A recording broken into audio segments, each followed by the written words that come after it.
Is it just me, or did the music like suddenly appear? Was that their last game? I don't. In the top right, top left, I'm sorry, we're on Shakira's Plateau. It is Jumy, and in the bottom right, we do have Shameless. Shakira's Plateau. Good times. Time to stroll down memory lane with ZombieGrub, which has a lot of alleyways, which you probably shouldn't go down, or you will get lost. But here we go. Does it only show you 2 locations? So if you guys ever play StarCraft 2, but you never noticed this possibly, yeah, they added, as I fixed the sound too. So what they did at some point, right, is that initially they did not have a spawn pinger. So when you're going to run a map in StarCraft 2 now, they actually will be like, here's the map, here's the spawns, boop boop, and then it leaves. Especially nice when you did have 4-player maps that were reduced down to 2-player maps for balance reasons. So at Shakira's Plateau wasn't always even a map that looked like this. It used to have rocks in the back. You could actually traverse and kill your opponent who was directly to the right of you. But you spawn here, you spawn there, didn't matter. But then they eventually made a lot of these 4-player maps just 1 spawn, 2 spawns only. And then they would show you where you spawned and where your opponent would spawn. So I do agree with Bully. Fucking Zoomers. Yeah, I don't know why the music just was like boom suddenly, but let me know how the audio balance is now. So one of the things I remember, this is an alleyway that is like really not important, but some of you might be Gumiho fans as well. And one of the games that I remember on Shakira's Plateau was a game where Gumiho straight up forgot Stim. I mean, we're not talking about for 30 seconds. I mean, we're talking he had an entire bio army, and he moved out, and then he got kind of smacked by, I think it was a Zerg player. He got kind of smacked, and he was like, oh, that hurt, that sucked, what am I doing wrong? And he finally starts up Stim. I swear to God, 15 minutes. Swear to God, he has like an almost maxed out army, and he's like, oh shit, I need Stim. And he survives, and he wins the game. Starting Stim with a bio army. This wasn't like an elaborate Hellion opener. This was straight up just totally forgot. And he still won that damn game. I really enjoyed that one. But Shakira's Plateau, it is named such because it's on Shakira's apparently. But also there's plateaus, so you could abuse it with tanks. It was a good time. It was a fun time. As I said, it used to be rocks, but that was pretty broken. Shakira's Plateau is also the map that I remember being the most problematic for tanks against Protoss. And we're talking people everywhere being terrible at StarCraft because we didn't know what the hell was going on in 2010. But still, the tanks would arrive like down here and there'd be a ramp, and then the tanks would actually be able to shoot the assimilator. And I remember that the Protoss were just a bunch of crybabies about it. Just kidding, guys. Just kidding. And they actually got the assimilator health increased because they had the tank problem and they had the Reaper problem. The Reaper rush against Protoss would just target their gases, their assimilators, and because Reapers had grenades that were specifically good against buildings, they would kill buildings like instantly. So Protoss were like, we can't build anything with a projectile without gas. Could you throw us a bone? And I swear to God, that was the reason that assimilators had more health. And then this got lost in history, and I can't actually find any reference to this. That the assimilators were given extra health, not that they started with extra health in the very beginning. So I don't know if I'm embarrassing myself or what, but I swear to God, this is the reason the assimilators for a long time had more health. But we're in a PvP, so moving on. I don't think we'll see Reapers because there's not enough Terrans, unfortunately. But damn, why didn't you just Well, actually, I think Reapers also got their grenades changed in like 2011 or 12. They still were good against buildings, but not nearly as good. Still might have been the better play, though. Might have been the better play to, cheese for Nicarac in that last series. Anyway, apparently Shameless could not find his opponent, which is kind of funny. That's so funny. How did he... Who... What? Wait, I don't know how Shameless went only... Oh, either he forgot to check the top left, or he figured it was too late to check top left, which is fair enough. It might have been too late to check. Everyone might remember that Wings of Liberty PvP was all forward-gating. And I don't think that's really incorrect. There was a lot of forward-gating. But I think that was a lot of the early stages of PvP. What PvP eventually became, before Adept became a thing, mind you. But what PvP became later, Wings of Liberty, and into Heart of the Swarm, definitely Heart of the Swarm, it became the most deathball-y, A-move, laser beams everywhere you look matchup. Colossus actually were very standard. You'd have 4+ Colossus. Some games even had like 8 Colossus. And you would just mash your forces together. And be like, I think I'm winning. And Rain was particularly good at that phase of PvP. So even though it was the most boring shit in the world, especially if the caster wasn't all like, well, this is a really super tiny detail that really makes a big difference. Like, it was just super boring. Nothing happened, and then Colossus fought. But Rain was really good at it, and Rain did win like 80% of his PvPs. But I think it might have been Heart of the Swarm more so than Ends of Wings of Liberty, but I really wouldn't remember. I did not like Protoss. I did not play Protoss. I think Protoss was actually a very terribly designed race, and Legacy of the Void helped to fix it. So I'm like certified Protoss hater for the first 2 expansions. But we are getting Colossus here, and I do recall some 1-base Colossus builds. And what was so good about those, you're gonna have your mind broken right now, guys. All right, check this out. 1-base Colossus was good against other Protoss because they could break force fields. Oh my god. I want to cheese you because I don't know what else to do. And what do I? Oh no, there's a force field. Ah, crap. What am I doing as a force field? Oh my god, there's Colossus. I can't help it. There's a lot of like internal hatred for Protoss in those early years that I had to kind of hide when I became a commentator, and now it's just overflowing. But seriously, this Colossus Jumy was clearly planning to attack. If Shameless was expanding, this Colossus would have been a big issue. You just would have bullied this Nexus for a while. But Shameless was also planning to attack, except what he did instead was get 2 Immortals with that Robo, delayed the Robotics Bay heavily. But now, guess what? You can't break force fields with Immortals. Got him. Can't break this, can ya? No, sir. Brilliant race. Brilliant. But seriously, this is why Shameless cannot go up against this ramp. The 1 Colossus maybe was doable, actually, with these Immortals, especially if the Immortals were on top of the Colossus. The Colossus do die pretty easily. But the threat of being cut in half or a third... I don't know what he's talking about. Is too strong. It's just too strong. The force fields would absolutely come down, Colossus would back away from the Immortal Fire, and then you'd just have a bunch of units die. So we are at a stalemate.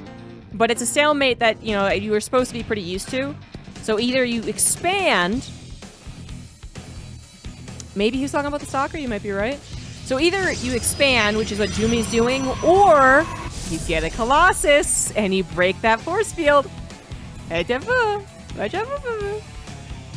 really tickles me how much Wings of Liberty relied on force fields, and it actually is really, really, really, really good that I no longer think of them as a problem. With the addition of the Ravager, and then in PvP, I don't really know why force fields. I mean, that'd be all over the place as far as like why exactly it changed in PvP. But I always thought Zergs had a bum deal when it came to this force field shit. And Ravagers came along, and it was like, oh, okay, we're good now. And then Terrans, I mean, I'd say first of all, the maps and the game encouraging you to expand, so that you're not literally choked into the tiniest choke on the map for most of your game, probably changed how effective force fields were. But other bunch of other reasons.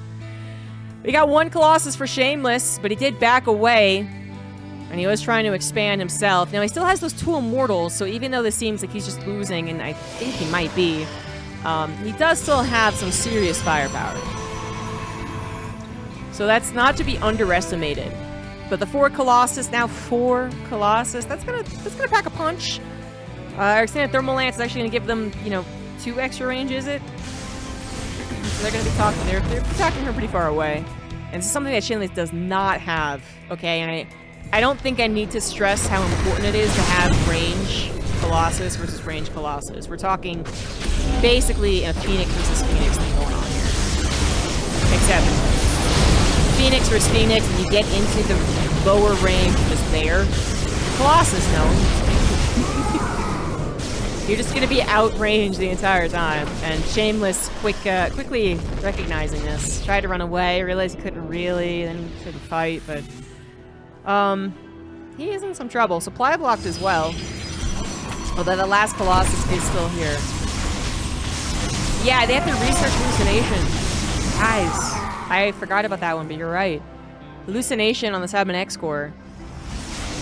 No one really got that upgrade, which is why they gave it to the Sentry. They're like, no one's really getting it. How bad could it be if they just had it? And the answer wasn't really, that was probably one of the better changes in StarCraft. I don't think anyone was really upset with that change. Could be wrong. So apparently the Colossus counter push from Jumy was not going to end the game, did not want to tackle a defensively positioned Protoss, which I definitely understand why, but with that range, I don't know. I feel like Jumy could have been a bigger bully. He was a nice guy and pulled back. And it's probably the safer call, because he did have that Nexus. He's had the Nexus forever. Also a lot of Chrono energy. What's up with that? Wait a minute, which Chrono is this? Wait a minute. Oh, God. Chrono's changed a couple of times. Alright, no, this isn't the... Okay. I was worried that I forgot it was the continuous Chrono. Guys, back in the day, I have no idea even when at this point, Chrono was changed to just stick on a thing. Like, perpetually. It was less effective, but it stayed on it forever. Until you change to something else. Like, Co-op has the same Chrono boost. But then they changed it back to, well, this is a disaster for Shameless, just walking right into that army. Did not expect it to be there, but maybe it's not that much of a disaster. He does manage to save his Colossus, well, temporarily. He finally does go down. And Shameless has so many Zealots that these Colossus, they gotta run away. They gotta respect that, but they can micro. We can see Shameless trying to focus fire those Colossus, or Jumy was trying to focus fire the Colossus. Shameless was trying to be ready to pick those Colossus up. Staying with the Immortals, a little Immortal juggling on top of Colossus Stalker that could be very effective without the Zealots. They finally were burned to a crisp. Took Colossus about 6 shots. Without those Zealots buffering the front line, Shameless did not have much more to go on. What an awkward-looking PvP. It just looked awkward. It was like two teenagers trying to figure out how to kiss for the first time. It's like, where do our noses go? I don't know.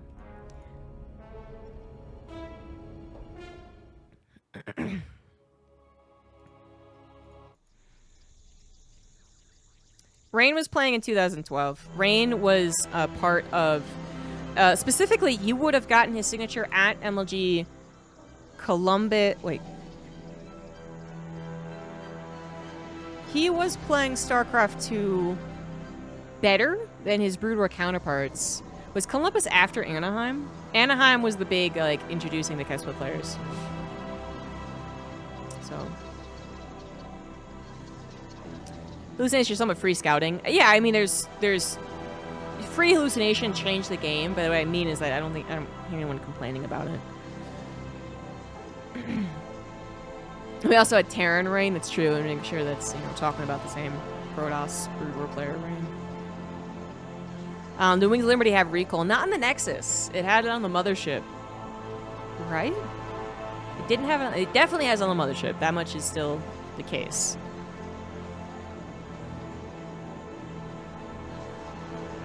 Did Nexus have recall? No, right? Recall was an addition when the Mothership was removed, wasn't it? So the Mothership core, sorry, got recall. And then the Mothership core was removed in favor of shield batteries. And then they also still needed positioning, so I think that's when the recall went on Nexus. Pretty sure. I'm not seeing it in the bottom right, but that could, you know, that we're in a kind of weird mod, so that could be incorrect, but I'm pretty sure it's literally just Chrono Boost. You don't have any overcharges either, which I would have some fun casting Heart of the Swarm replays too, just to go over exactly when it went down there, but I would prefer not to cast Pylon Overcharge for the rest of my life. If that's possible. Oh my god, how am I completely... I'm blind. Alright, Jesus. We have Shameless in the bottom right, but also in the top left. Shameless, truly is Shameless. Proxying 2 gateways. Jumy, fortunately, found out about it, but perhaps a little bit too late. Yeah, I mean, it's better than not finding out until the Zealot appears, but this was pretty late finding out. Earlier, the better. The earlier it is, the faster you yourself need a second gateway. But then that's pretty much all you're doing, and then using probes to micro, because really what would happen is this guy would have faster production, almost guaranteed no matter what, because he's building 2 gateways and you're not. But then you would have some kind of defender's advantage with SimCity, probe pools, and then you defended long enough, you would eventually get to a Stalker, and Stalker outranges everything, right? But you would absolutely need probe micro. We don't have shield batteries, we don't have mothership cores, we don't have overcharge on the pylon. This is literally it. And in that way, it actually kind of makes it kind of neat, but you can see that this is going to be really tough for Jumy, who just literally coming in here 2 versus 3. Now 2 versus 4. His probes are battling his opponent's probes more than they were trying to really help with the Zealots, and this is probably game over.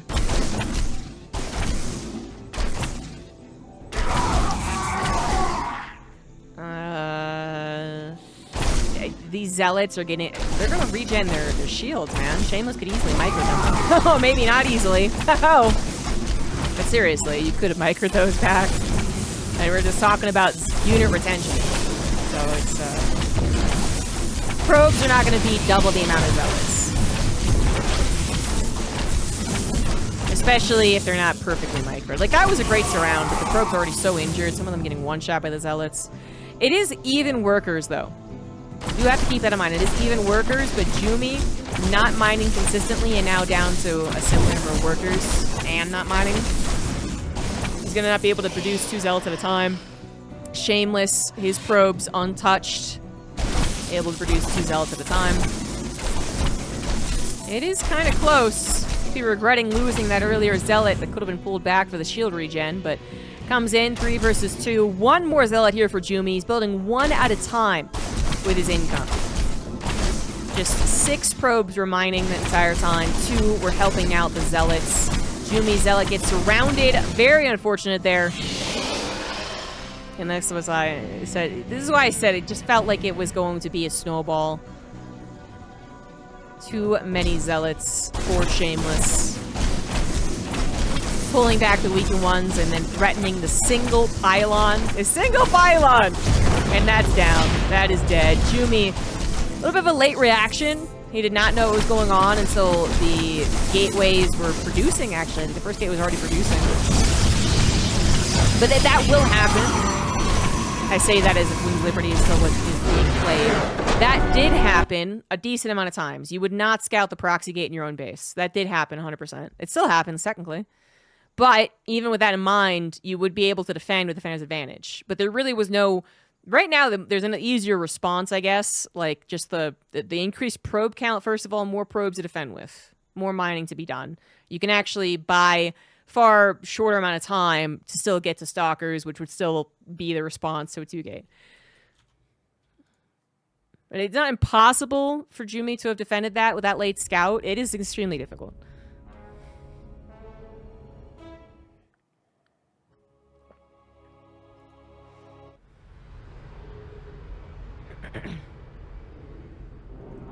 Dimitri is here. There you go. So now it's tied up 1-1. On the bottom left, we have Jumy. And on the top right, we have Shameless. Low ground pylon warping on high ground. That's right, yes. Which we didn't get to see in that game, but is a thing. There's so many changes that we're not even thinking of, though. Which is really what's hard to keep track of. There's some big, obvious things. But then there's, for instance, Warp Gate tech research time did change multiple times throughout the years. It's had, I think, at least 2 changes. The Stalker gateway time to produce has changed literally like 6 months ago.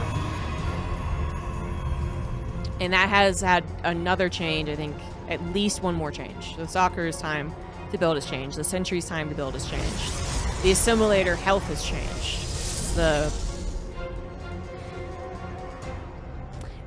You don't need to build a supply depot before barracks. in Wings of Liberty, which is not pertinent to this matchup, but still throwing it out there. Like, these really tiny things that you need to remember.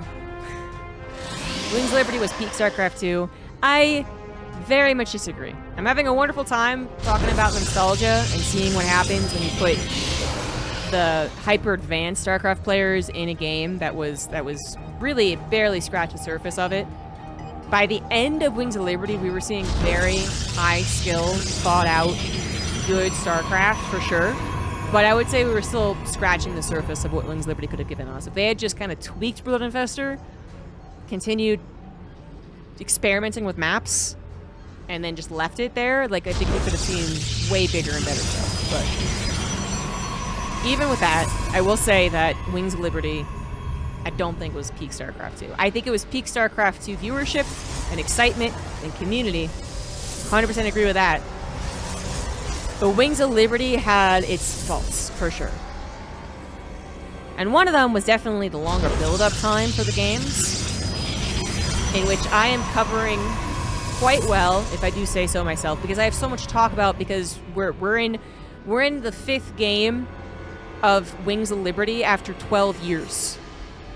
Okay? If you shot me back in time to 2012, and I was going over all these basic stuff, like, hey guys, the proxy gate has more zealots than the other guy, because it was Bill first, you'd be like, what are you doing? Stop. And instead, we'd have a full 5-6 minutes where just basically nothing happened. And you did talk. And then something little tiny would happen, and, you know, you'd catch it, and you'd be all cool if you predicted something really neat. But there's a long build-up. We did also have a little bit of a turtle problem, but then what StarCraft 2 expansion doesn't? Am I right, fellas? Everyone has turtle problems. But the mineral reduction was supposed to help that, and it kind of did. Wings of Liberty was actually a fairly stagnant game. People remember the best games of the expansion, but forget all the really, really passive, boring Protoss versus Protoss deathball. Boom, boom, boom. Oh, I won. People just remember the good stuff. You know what was good?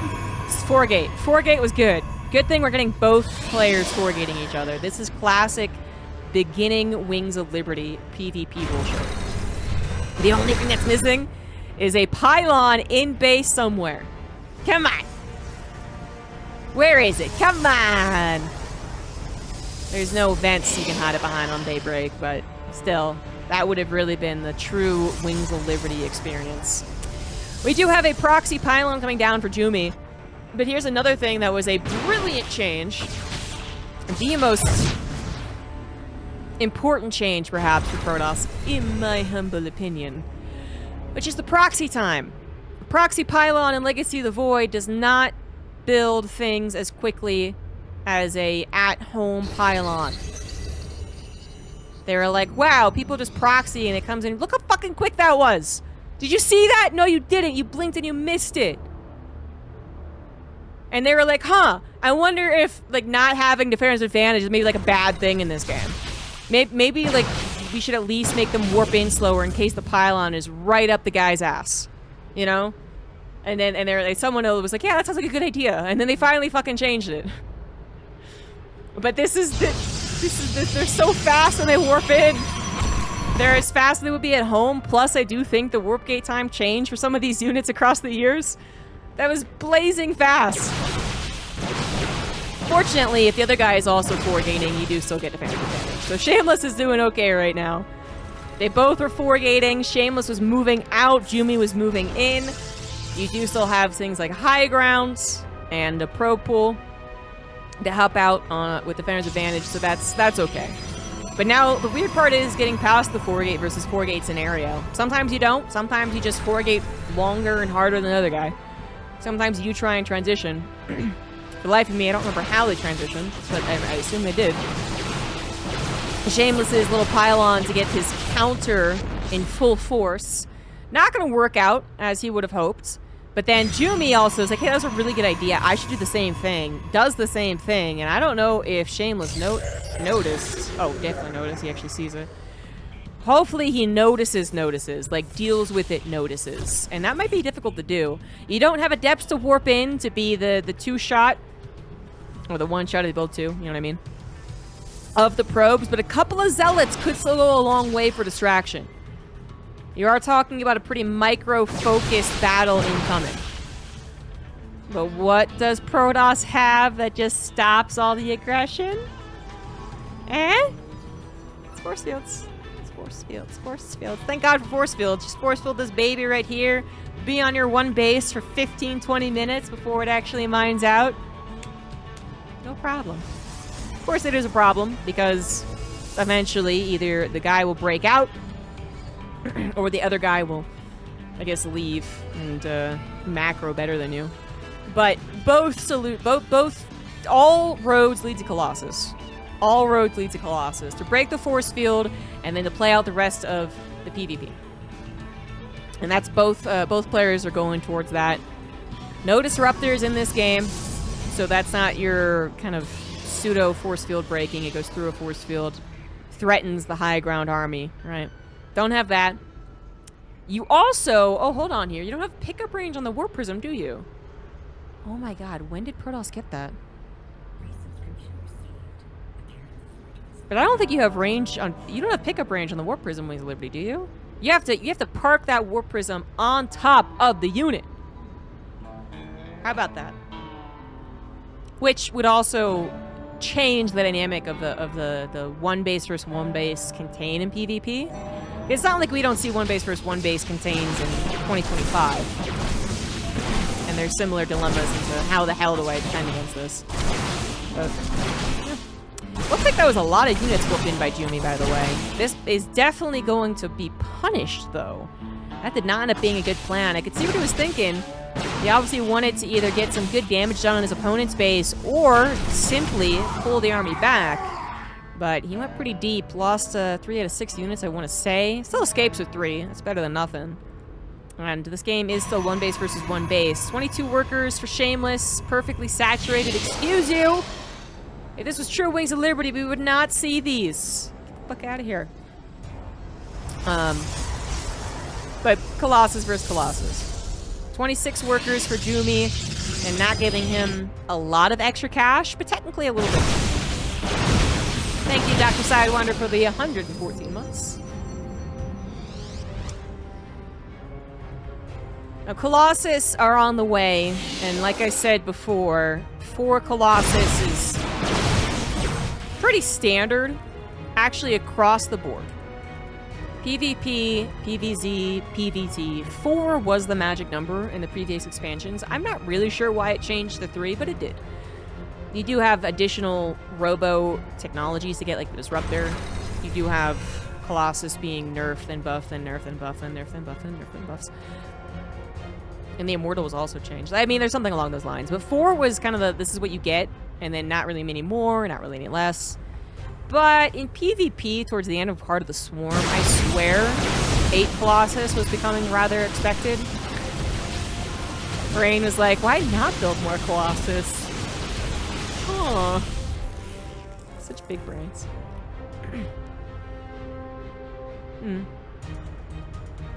You think the Ravager is frustrating? I've definitely heard the Widowmine's frustrating and the Disruptor is frustrating, but I didn't really think of the Ravager being frustrating. The Ravager was initially too good, partially because it was misunderstood, but I never really was frustrated by Ravagers. I'm not frustrated by most things in StarCraft, I guess, like in that particular type of way, but I can understand why people don't like Widowmines and Disruptors. Anyway, this is going to be Colossus. Here we go. Oh yeah, baby. Oh yeah, get him. Get a Concave. The Concave beats the Convex. Okay, I think it was a little more than that, because the Zealots actually played a rather large part there for Shameless. Shameless, though, does not have that War Prism or a Pylon closer to the engagement, so will be beat out in that. But his Zealots, I think, were the reason he won that. The Zealots did not get burned up fast enough. There were not enough Colossus. This is why you get more. But the Zealots weren't burned up quickly. The Concave did work out for Shameless, and they were actually on top of Jumy's armies, his more Stalker-based army. And stalkers don't want to be mano-a-mano with a zealot. They want to be kiting them back, right? So they were just in there slicing and dicing. At the end of the day, though, we still had a very similar engagement. Fortunately for Shameless, he is so far down in workers. How many has he lost? Not many. He just didn't build. Jumy actually started, 1, was up in probes from the beginning, but then 2, actually got a Nexus and was building probes to saturate that Nexus. Shameless is completely all in. I think for all intents and purposes here, down 14 workers. Pretty all in. Just gonna try and at least ride the momentum here. You can see he might have an opening. Warp Prism coming back for Jumy, though. Jumy will have an additional Colossus. Very much necessary, too. If that had spent any longer coming back home, there could have been a moment there for Jumy. Also, did you guys notice how slow the Warp Prism was? The Warp Prism got a general speed and acceleration? I'm pretty sure it's gotten both buffs. Plus, there's an upgrade, but yeah, that's beside. But in general, it has been... Has the Warp Prism really been buffed over all these years? I guess it has. It's faster, it accelerates faster, it has pickup range. Can we just stop a second and just realize the Warp Prism is like a really good unit? Anyway. This Warp Prism, the slow Warp Prism, gonna be going to the man. Both of them getting forges, but again, Shameless was down so far in workers. I'm not sure. Not sure that recovery was extremely possible. I was able to transfer some, finally starting to mine out these main bases. Jumy has already gotten to the forge, gonna be ahead on that +1 attack. Gonna be ahead on the Colossus count. No? Yeah, by about a Colossus. But once they get to 8, I don't think they get any more. I'm thinking like 6 Colossus at least. But what's funny is that, you know, chatters were joking about these guys being Zoomers that haven't played Wings of Liberty. It's funny that they know how much Colossus are used, I guess. I don't remember when Jumy and Shameless came into the scene. Jumy, I feel like, has been around longer. And he might have been all the way back to Heart of the Swarm at least, but I don't remember. But if you weren't a part of Wings of Liberty or Heart of the Swarm, you know, you wouldn't really go to the Colossus immediately. You'd have to probably watch someone and say, "Oh, I see, okay, gotcha," and then you would do it. Both these guys seem to have just figured it out, or one copied the other, or maybe they were a part of the games back in the day. But this is definitely what it was, and it's not anymore. Too many things have changed. I would love to see someone try and make Blink Charge Archon work, but I know that people tried it when Colossus was the dominant meta, and it wasn't as good. So basically what happens, we actually have seen this in Legacy of the Void. One of the better semifinals, and unfortunately, it was semis or it was quarters? I think it was quarters. Estrella and Valencia, or Neeb. Might have been Neeb, actually. Neeb and Valencia was going Colossus again, and everyone was really like, wow, okay, bringing that back. And then his opponent, Korean Protoss, it went more of the mass units, and the only thing you want to do if you're up against someone with mass Colossus is just not stuck in a choke. Not be stuck in a choke unless you also have Colossus and then just Colossus everywhere. But if you avoid being entirely surrounded as the Colossus player, you're pretty good, actually. Yes, that's still true in Legacy of the Void.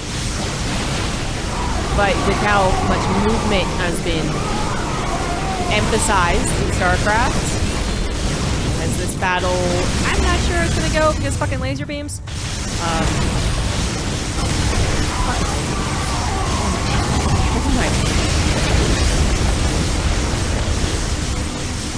You might not like it, but this is peak StarCraft.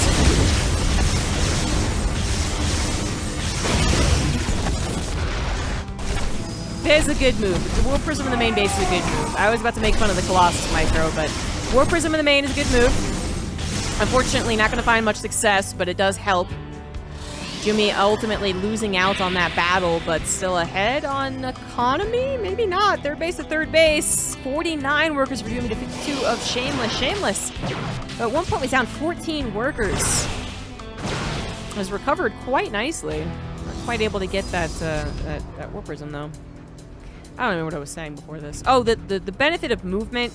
Like, now, it really does feel like StarCraft as a whole has gotten faster and kind of more difficult as well. I do agree with that sentiment. I think there's problems with what I call, like, speed creep. Feels like a lot of band-aid solutions for the game have been to increase speed or acceleration, which I think is compounding. But anyway, people also are just better. They're just able to compute to do the next thing much quicker than they were.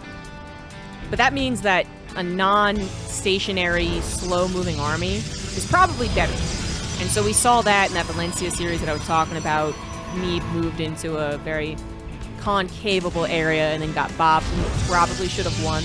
Probably should have been in the semifinals. Very sad because we're all cheering for him, but not quite the same in Wings of Liberty. I mean, your opening's entirely different without depths. Your sentries don't have hallucination. Your Warp Prism isn't as effective. So that's, again, the mobility thing. Charge is the same, isn't it? Charge got a damage buff to it, but I don't think it was in Wings of Liberty. And then it got taken away. I don't remember, actually. Colossus still have all their range. Yeah, I don't know. I think you'd have to really... You have to think harder than I am right now on why Colossus still don't dominate the matchup, but they definitely do.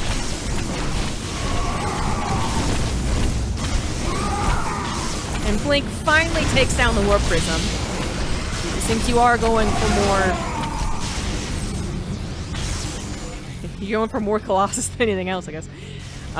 Stalker is still, you know, they do get spent. They expire as far as this matchup goes. Unlike modern day PvP, where Stalkers are your bread and butter and potatoes and macaroni, and almost everything. So they weren't that. It is a funny conundrum when you just don't have that many Stalkers in a game like this. You can barely not kill the Warp Prism. It does finally go down. Probably worth reinvesting. And even though the Warp Prism isn't as strong as it is today, it's probably still pretty good as far as that micro goes. And you're going to need it to attack. That's for sure. You're going to need it. If you're going to attack in this game, you're going to need a Warp Prism. This game is surprisingly even. Their actual battles have resulted in an almost equal supply every time. Even though the workers had been different for so long, that also got equalized at minute 15, 20, whatever the hell it was. 26 minutes? Is this actually the Wings of Liberty clock? How did they get that? That's funny, okay. I figured they wouldn't be able to, but I guess the mod also accommodates for the time. Because I feel like it hasn't been 26 minutes. But time is a concept. Someone double check that. Oh, Zealot run-bys and Colossus beams. That's the name of the game right now. 10 Colossus! Oh my god, I don't think you need 10. Oh my god.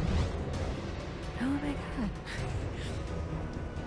I was like, this timer is definitely going faster than in real time. That much I can also agree with. How much faster? Because apparently the current time situation is still a little off, but it wasn't as off as it used to be.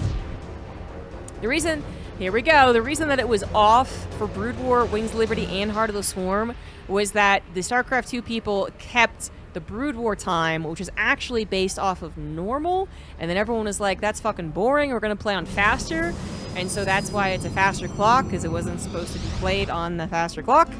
And then StarCraft 2 was like, we'll keep it. It's kind of cool. It's kind of fun.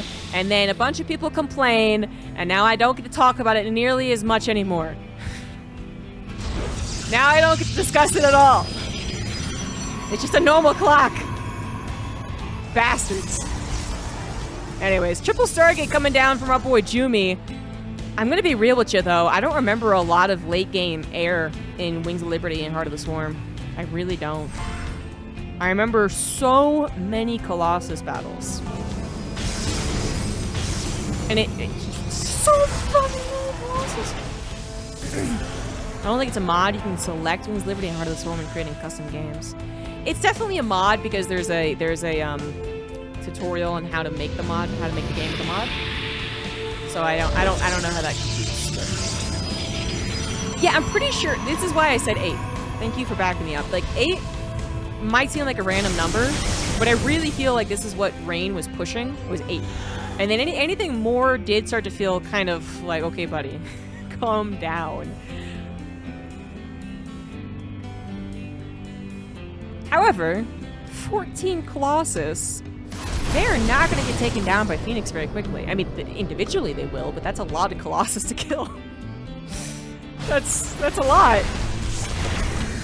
Tempests do not exist, by the way, guys. Just reminding myself and y'all, Tempests are not here. Carriers are. Phoenix are. Tempests, no. Void Rays are also here.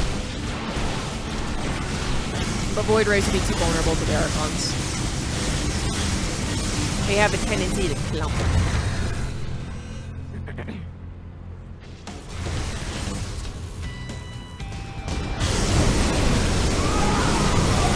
No laser beams.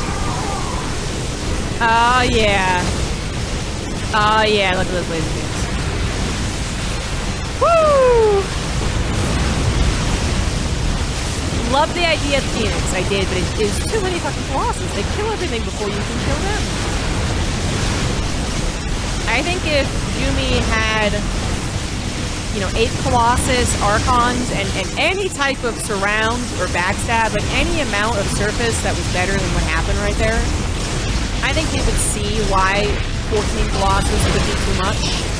But right there, I think it was kind of perfect. The Phoenix count, first of all, had only just begun to build. Maybe if we were at 20 Phoenix, I don't know what the hell would happen at that point. At 20 Phoenix, though, Shameless would just make sure his Archons, protected the Colossus a fair bit better than they did. I don't know. I think the amount of Colossus is a little comical, but I think the Phoenix has been tried and did not work. This is why so many games of PvP were just Mass Colossus. Because as soon as you sniffed out what they were doing, you would push the issue, and it still happens nowadays. If you ever sniff out that your opponent is going mass, late game, air, ground, whatever, they're trying to be greedy, you're supposed to punish them. That's just typical RTS mechanics.